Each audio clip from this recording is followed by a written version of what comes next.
mis palmares, Hosanna, clamavant in excelsis, in excelsis. Parsley, sage, rosemary, and thyme. Hope that doesn't come out too loud. What's up, everybody? We're going to Mars! Yay! But it's gonna be a prison labor colony. Boo! We're not paying off our country's debt. Yay! Because we're trading our gold and getting rug pulled by crypto. Boo! Sorry to start off on such a negative note, but it's true. That's what's going on. I really am seriously doubtful about the whole Mars thing, though. But if they do go to Mars, they're totally, first things first, going to be sending, like, it's going to be like an Australian penal colony for the few people that arrive there and need labor, right? You're not going to be immediately be able to send, like, a whole bunch of machines to Mars. It's gonna be very costly. Like, you got to factor in the transportation and all that, and simultaneously it takes so long to get to Mars. The whole interplanetary horizon is not a very realistic one. It's always been science fiction, and as soon as people got the actual metrics on how far apart everything was, they kind of dropped that. It's all good though. It's wild being me and Raw Dogging so much information and hearing about horrifying things and being like, well, at least I told people that not to count on the gold in Fort Knox and that, you know, Elon Musk isn't trustworthy. At least there's that. How capable are the ones who are stupid enough to wish for utter destruction? It will likely take out 1/3 at most, but the rest will regenerate. However, how inactive, immoralized, demoralized, and demortalized are those left when those archons of fire inevitably burn themselves up? That's what's key. That's the key to success in the future, is defense. Genuine defense. Not pseudo-defense of $1 trillion a year money laundering scheme through Virginia. Actual defense, like a porcupine's defense. The banality of evil creeps into all facets of a once beautifully vibrant and rich life. That is one of the reasons why a healthy internal constitution is paramount. What a lot of people don't realize is how much politicians they've appreciated have created the situation. Obama created Musk. He created Musk. Without Obama, there would be no Elon Musk, because he's the one that transferred all the money from NASA into the hands of Elon. And I'm pretty sure he, like, if you don't remember, Elon used to be like a staunch environmentalist and a neoliberal and a Democrat and all this. And he flips whatever script. He'll flip to whatever script will provide him the most leverage in that particular moment. He's like a pseudo pragmatist. You know what I'm saying? He's like a pseudo pragmatist. So he's pragmatic in the moment. In the long term, his strategy is really awful. But in the moment, he's a pragmatist. You see. And I challenge any of you to find any sort of information regarding his religious beliefs, because I don't think he has any. I think he worships himself. But without Obama's contracts, he wouldn't be around. He wouldn't be doing anything. He used SpaceX, his government contracts and SpaceX, to pump Tesla and then pump SpaceX in this market manipulation scheme. So it's literally all Obama's fault. Thanks, Obama. I've been saying for a very long time that Obama was one of our most demonic, destructive presidents. There are bad presidents, and then there are presidents that in years like 2014 completely and utterly ruin so much hope and so much potential for that short cashed out lump sum that I talk about a lot on this podcast. That is a methodology of evil, and it's also the methodology of the payday loan lenders that have become like ascendant in the recent time. It just proves that our tepid forms of criticism are protestation, and the minor tweaks in protocol in a system that is indelibly corrupt accomplishes nothing. But the draining of our own energy, that's the important part. And that's why it's almost, since Occupy Wall Street, the last good protest, it's almost been worse off to protest than to not protest. There are times, like the one time that I've protested in the last 10 years, ever actually, is about the horrific torture and murder of a military veteran in our area. A modern lynching carried out by the Good Old Boys Network in order to prove to the greater Good Old Boys Network that he's willing to be invested in. And around that time is exactly when our county went to absolute hell in a handbasket. And what's crazy is, like, you have people like Alex Jones, right? Alex Jones has all the potential in the world to speak to people in a inspiring way, but they are part of the legacy Good Old Boys Network, and they don't really care that much about the country as a project by which people have a form of equality, a form of fraternity, a form of equity. And you know what? You know, everybody's entitled to their own opinions, but you simultaneously pretend to be the guy against the shape-shifting lizard demons, and then you show your ass to everybody. Just as I'm just an actor. You, like, in your court, you're just like, you're just an actor. I'm just an actor. Well, that sucks, man. That really does suck. The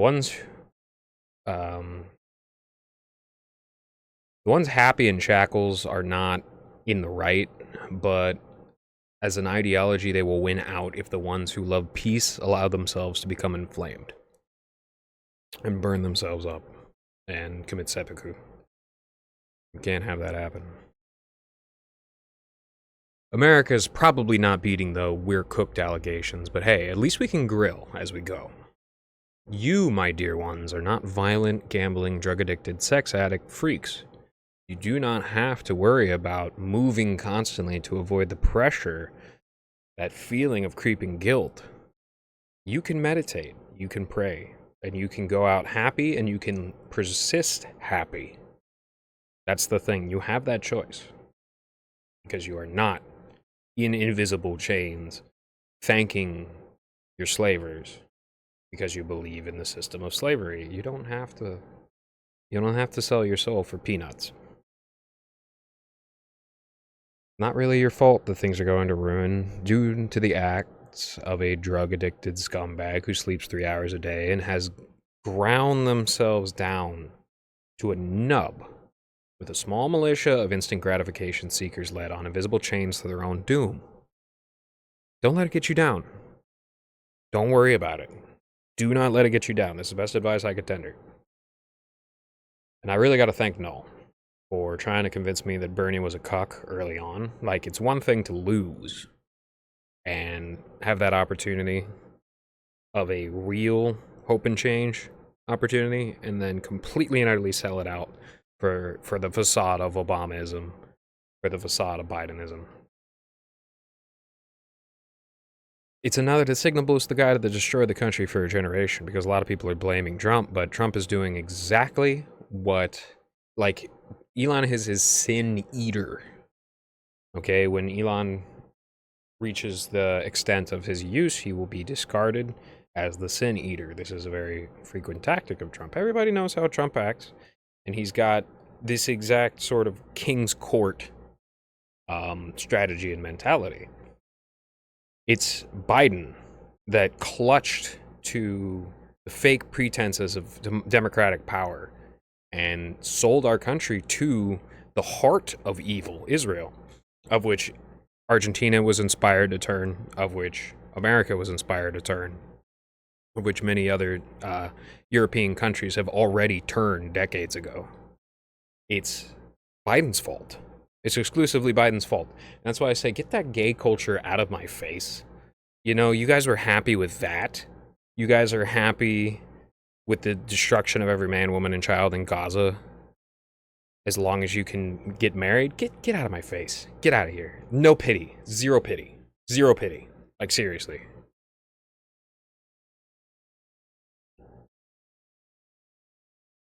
Also, buying guns. Good advice that Null tendered. Keep a respectful handle on your space. That's excellent advice to tender.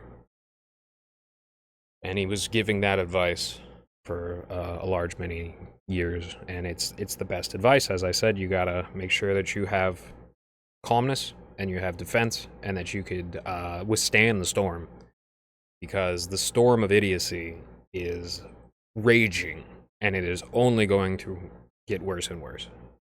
And that's just it. That's just how it's going to be. Anyways, on to something a little bit more lighthearted. The South Park episode about wrestling shows why wrestling is peak. And on that note, the pseudo-masculinity of like Hollywood Jack Reacher style movies, modern James Bond spy movies, and power and will and stuff like that, as opposed to the willpower of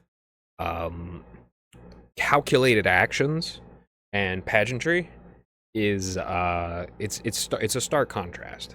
To juxtapose those two and be like, this one genuinely thinks it's masculine. This stuff is like honestly theater. Yet it's using masculinity in its theater in an appropriate stage play way. And that's why wrestling is better than UFC. It's astounding that LeVar Burton was such a good role model, but he was still called a house Negro. That's sad. That's very sad. Yeah, I've seen it, and it's very, very sad.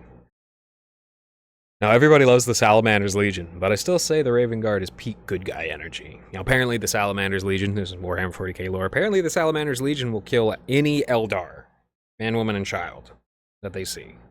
I don't think that the Raven Guard would be so proudly brutal, but apparently the Salamanders have like an emotional, like an almost a hyperfixation about that. You know, Far Cry Primal was the best Far Cry game. It most perfectly utilized the style of game that Far Cry has done over and over again. Although, if I remember correctly, I remember hearing the 2 was okay. 2 was pretty good. I've played like 4 or something like that, and Primal. And Primal was really, really good until I plugged my Xbox into the internet. It downloads a bunch of stuff. Now the fan won't turn off unless I unplug it, which I do to keep it nice and healthy. But that's hilarious. And Far Cry Primal now stutters all the time when it didn't previously. I thought that was pretty interesting, Microsoft. Very interesting, Microsoft. But it's coincidentally released around the same time that paleo raw meat crap was kicking off hard. Far Cry Primal, but still, a Luddite classic. And a genuine joy. I love that we can officially say that tattoos are for old people. Punk culture has come and gone. Like, really, you do not see a lot of tattoos on most young people unless they're like island boys, slaves. Like, if you don't know what I'm talking about, that last sentence probably struck you wrong. But there's a band called the Island Boys, which are like the most disgusting thing you could ever possibly do with two young men, and like they're brothers, and like their managers make them kiss each other and stuff, and they're just completely covered in tattoos. And it is disgusting, but it's like Hollywood culture having to flee from the United States for a while after the first Trump administration, and setting up in various islands, various like in Central America. There is genuinely in Central America, this is a big hub. I can't remember quite where it is, but you could look it up. There's like a Hollywood pedophile hub in Central America. And probably laundering their finances through El Salvador, which is a prison colony at this point. I don't hate Switzerland for their furry parties like Fastnacht, but their swinger orgies are gross, and the Vatican agrees, and that had to shut down. I'm glad. But it is interesting mark in history when you see it metastasizing out from Switzerland and hitting everywhere else and drastically changing their politics through the proto-Masonic groups. And the Rosicrucians especially, that infiltrated a variety of religions and then subverted them from the inside out for worldly, like, hedonic, ground-down, worldly purposes instead of... And now, most people, it's hard, especially if you're, like, reading only, like, official history books, which I know it sounds a little crazy saying that, but it's straight up manipulated information most of the time. It's hard to find good information on good religion. It's hard to even see. That's why so many people are like black-minded atheists, as in there's no imagination for God, there's no imaging for God, there's no connection for God, and there's no communion with God. It's a very sad life of which people are led on invisible chains with their own short-term gratifications to their own dooms. And then when they're later in their life, then they re-seek the church, then they pray to God and ask Jesus for help and stuff like that, just because they feel in their hearts that there's something there as they get older, and you know, the worldliness starts. You've seen lots and lots of people who rejoin religion later on in their life, because the world isn't hitting quite as hard, right? And that's actually a good thing. As I said, you do not have to be one of these people grinding yourself down to a nub, thinking that you're hustling, thinking that you're securing the bag, when the bag that you're securing is a negative. Loose in this world, gain in heaven. That doesn't mean you lose, but it means that you detach yourself and you achieve kenosis, which is emptying oneself in order to become a vessel for the divine. But you also see some of the worst people. Like, it's funny that Elon Musk apparently has like a broken dick, because he has all of his time spent trying to manipulate finances and financial markets. By the way, that is going to be one of the I've stated this on the last episode. He's going to be one of the most hated people on the entire planet here pretty soon. So, as I've said, sell your Tesla stock. I see the entire stock market's crashing out pretty hard, so it's not going to bounce back up, Kings. It's really not going to bounce back up, Kings. They're doing away with that old system. They're turning cryptocurrencies and scam coins into the new stock market. That's what's going on.